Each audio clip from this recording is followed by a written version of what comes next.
point positif, la vidéo n'a même pas encore commencé mais je t'en parle déjà. Le coffre, ça c'est magique. Bienvenue cette semaine dans une nouvelle vidéo. Je te retrouve avec le sourire pour la bonne et simple raison qu'on va aller tester ce van comme je te l'avais promis. Donc dans cette vidéo, on va d'abord mettre le cap sur l'Espagne, on va aller se balader un peu en Catalogne. Et après, dans la deuxième partie, on va passer dans les Pyrénées françaises. Et je te réserve une petite surprise, enfin tu as déjà dû le voir dans le titre. On va pouvoir comparer ce van avec donc le troisième van que j'ai fait. Brigitte 2, on va retrouver Jacques, c'est celui qui l'a acheté donc il y a quelques mois. On est parti, introduction. Salut et bienvenue sur cette chaîne YouTube. Laisse-moi te résumer un peu ce qu'on fait ici en 30 secondes. Il y a principalement deux volets. Le premier volet, c'est l'aménagement de fourgons et de véhicules en tout genre. J'achète des véhicules complètement vides pour en faire des petites maisons roulantes tout confort. Au début j'en ai fait un, puis après un deuxième, puis après un troisième, et maintenant je n'arrive plus à m'arrêter. Quand je suis sur la route, je te partage mes passions pour la photo, la vidéo, la montagne et le parapente. Le deuxième volet sur cette chaîne, c'est les voyages et les rencontres. J'aime aller par-delà les frontières, aller découvrir l'inconnu et te le montrer en vidéo. Sur mon compte principal Instagram, tu trouveras toutes les photos de montagne et de rencontres, et sur le compte secondaire, tu trouveras tous les aménagements. N'hésite pas à aller faire un tour si ça t'intéresse. Et voilà, donc le van est entièrement chargé, on est prêt à partir, le frigo est plein. On va premièrement commencer par faire le plein, on va le laver parce que ça fait littéralement 2 mois qu'il est sur mon parking sans trop bouger et il est immonde. Et après, on met le cap sur la Catalogne.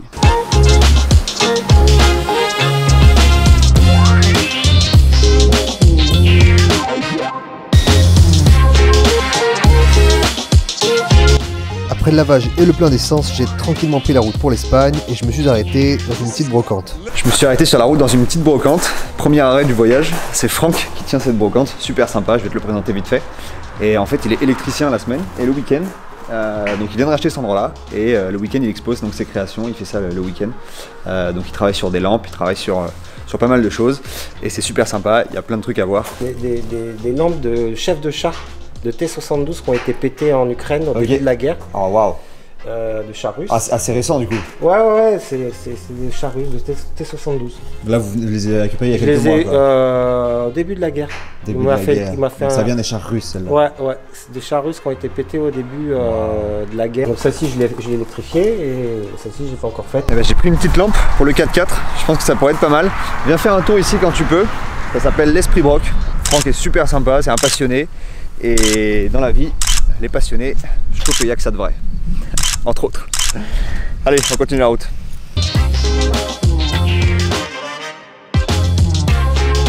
On arrive donc ici dans le... Enfin, on vient de passer le Val d'Aran, la partie espagnole du Val d'Aran. Et c'est beaucoup plus sauvage que la partie française. Je ne sais pas si tu as déjà vu dans ce coin-là des Pyrénées espagnoles. C'est beaucoup plus sauvage, rien à voir. On fait au moins 200 km avant d'arriver à la plus grande ville qui s'appelle Lérida en français, Lleida en espagnol, en catalan. Et en fait, c'est très sauvage, très sympa. Et on va donc prendre la route d'un endroit que j'ai vu en photo. J'ai vraiment envie d'aller voir cet endroit qui a l'air super sympa. Hola, ¿qué tal? Bien. Ya he visto a tu compañero antes. He venido, pero he pasado por Boy. Porque tenía que preguntar cositas y nada, las cosas del vídeo, esas cosas. Y nada, quería ir ahí arriba. ¿La furgoneta cuánto hace de ancho? 1,90 m. Perfecto, sí. Esa es la pregunta. Muy bien, ¿qué puedes pasar? Gracias. Je viens d'arriver dans le petit village de Boy. On est dans la vallée de Boy. C'est quand même une vallée qui est classée au patrimoine mondial de l'UNESCO. Quand même sympa, une vallée assez sauvage, il y a quelques villages. Montrer un peu ce village qui est très joli, avec une église au plein milieu qui date quand même du XIIe siècle. Ce qui n'est pas très jeune. Voilà.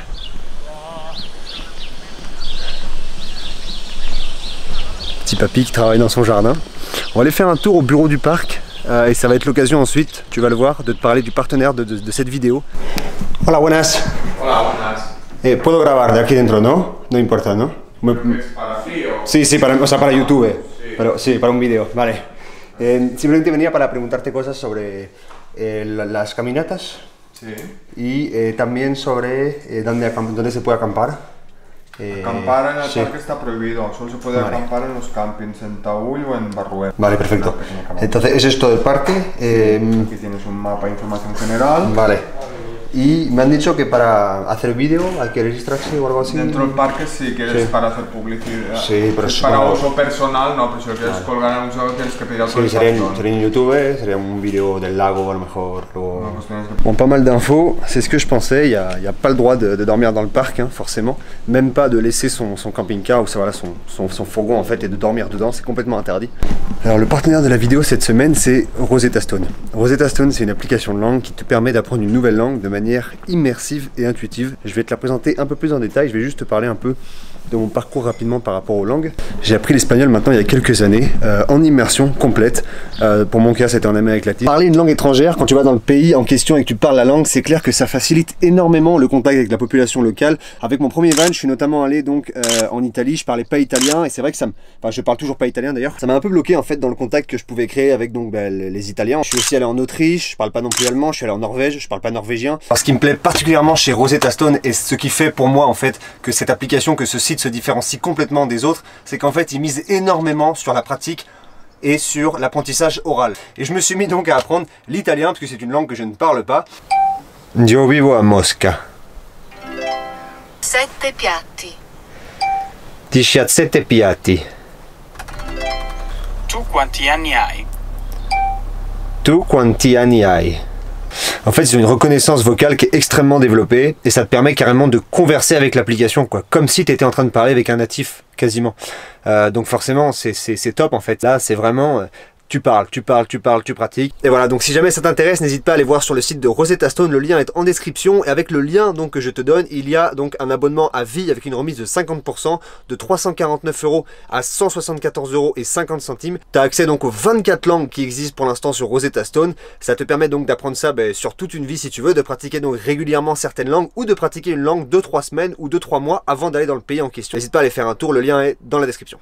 Bon, ils annoncent une petite heure de randonnée là pour arriver au lac. Enfin, c'est pas vraiment un lac en fait, c'est un réservoir. Je vais pas faire de trop grosses rando en Espagne là parce que ils annoncent des bonnes conditions sur les Hautes-Pyrénées pour voler. Ça fait quelques mois que j'ai pas volé, j'aimerais bien faire plusieurs vols par jour.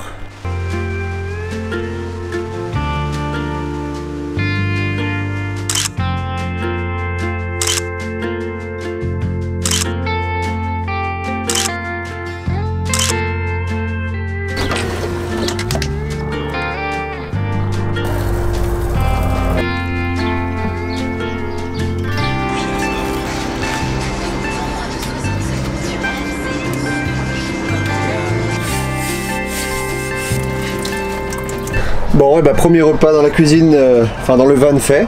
Bon, la cuisine on sent quand même le manque de place par rapport à l'autre van clairement. Mais la petite tablette quand même, quand la porte peut être ouverte, hyper pratique. Et sinon faut cuisiner un peu sur la table. Mais franchement ça se fait très bien pour la plupart du temps. Bon là je suis sur un petit parking de station essence. Je pense que je vais passer la nuit là. Parce que c'est plus ou moins interdit partout dans le parc en fait. Et là je suis aux abords du parc. C'est un peu compliqué quand même de trouver... un endroit où dormir, donc je vais être sur le parking, tu vois, parfois ça arrive, on n'est pas toujours dans des endroits de malades. Et puis voilà, je vais travailler tranquillement et demain on prendra la route de la France. Il est 7h30 du matin, première nuit, j'ai super bien dormi, hyper agréable, franchement le matelas top, hyper confortable. On va tranquillement prendre donc la route des Hautes-Pyrénées, on va traverser la frontière et en France, je te réserve une petite surprise. Enfin, la surprise, tu l'as vue sur la vignette de la vidéo, probablement. Elle arrive juste après.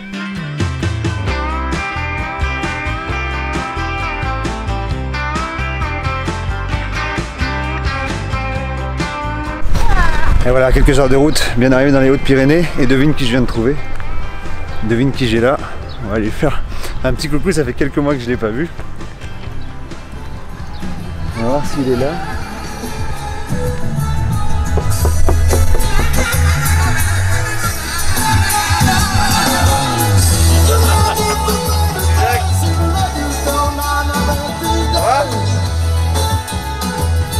J'ai vu Brigitte, j'ai dit, oh, ça je sais qui c'est ça. Ça va? Ça va et toi? Je viens donc de retrouver Jacques. On va monter sur un spot pour avoir une petite vue sympa pour le coucher de soleil. Bien arrivé à ce spot que tu connais déjà puisque je t'ai déjà emmené ici. D'ailleurs Brigitte 2 est de retour ici puisque c'est là que je t'avais fait donc la présentation il y a quelques mois. Donc au programme, comparaison de van, on va passer du temps avec Jacques, on va se faire du parapente, sûrement de la rando et puis voilà. Et j'ai profité du premier coucher de soleil avec le nouveau van pour faire de belles images.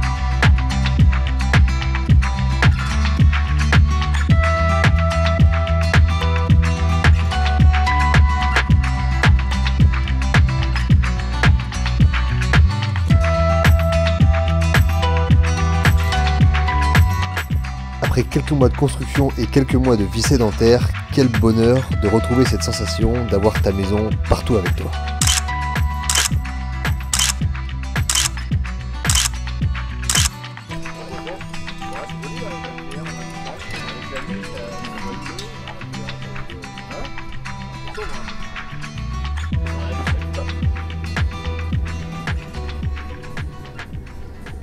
pas mal, ouais.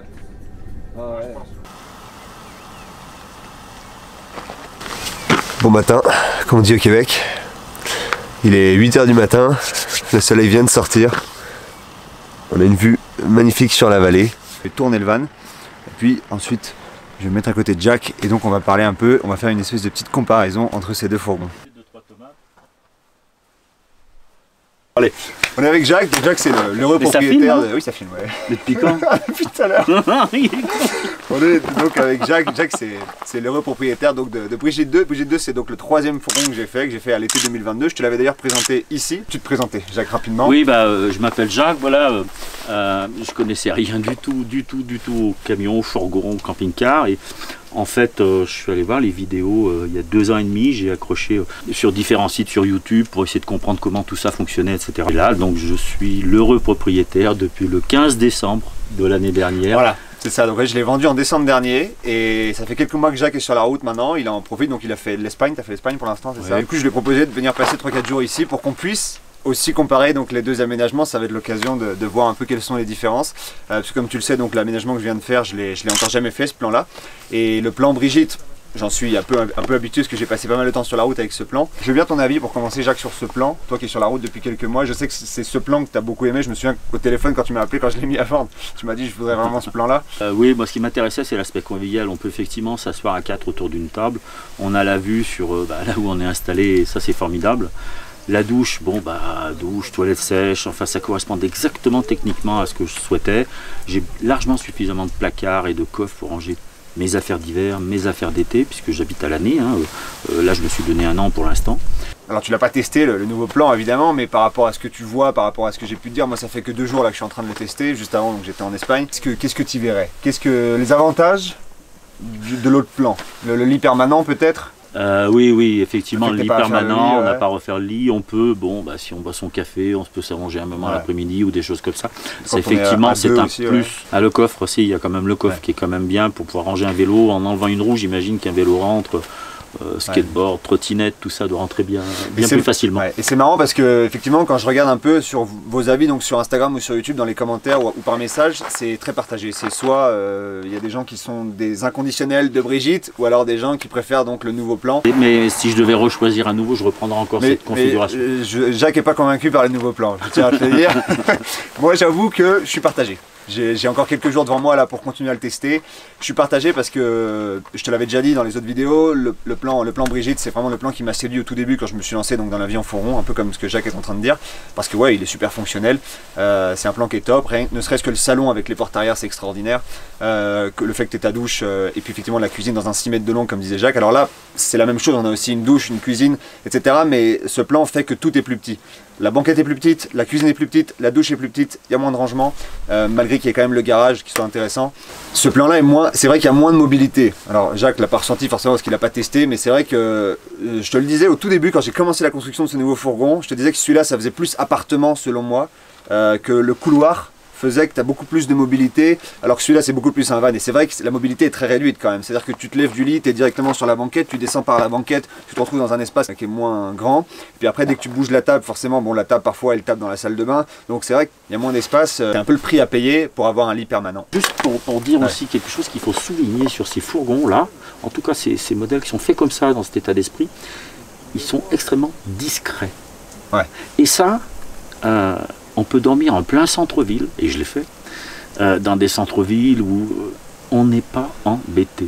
Il suffit qu'on garde le fourgon pour que cette fenêtre-là se retrouve côté trottoir, et de l'extérieur, on pense que c'est un fourgon, un livreur, et on n'est vraiment pas embêté. Ouais, c'est vrai ça. Ça c'est un gros avantage. Là, tu es toujours sur un porteur Mercedes, de toute façon. Ça c'est une base qui est saine et sérieuse. Je l'ai découvert, je ne connaissais rien du tout, mais je sais qu'il y a un agrément de conduite aujourd'hui, je peux vraiment le savoir, il y a un agrément qui est très intéressant, y compris quand on fait de la montagne, y compris parce qu'il y a un couple qui démarre très bas, non, il y a vraiment une très belle motorisation, une boîte de vitesse manuelle qui marche bien, non, le porteur est vraiment très intéressant, très intéressant. Se faire un petit peu de parapente et un petit peu de rando parce que la journée s'y prête. Ça va être formidable. Allez,